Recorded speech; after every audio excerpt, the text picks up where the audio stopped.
Osmani sultanları. Sultan 3. Mustafa. Osmani dövletining 26. padişahı. Hüküm sürgen devri 1757 yıldan 1774 yılgacha. O astronomiya, meditsina ve edebiyat bilan shug'ullandı. Padişahlık xususiyatlariga ega pishqon bir kishi edi. 41 yaşida taxtga chiqqanida davlatni boshqaruvdek iqtidorga ega edi.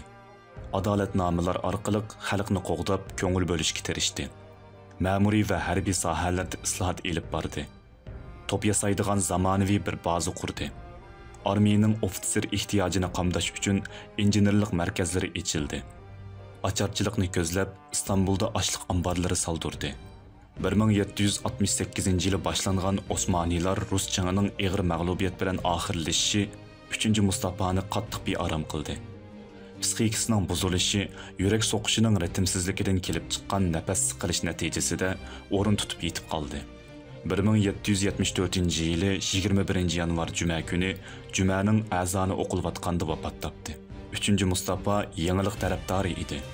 Harbiy sohada muhim xizmatlar qildi. Olimlarni yig'ib, ularning munozirasini tinchaytdi.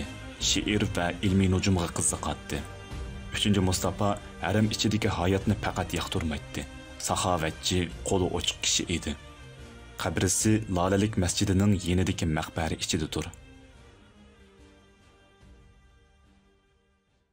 اذكر الصديق فخرا وابن عفان البعر سلان والفاتح عثمان وابنتا شفين والغازي سليمان اسأل الرومان عنهم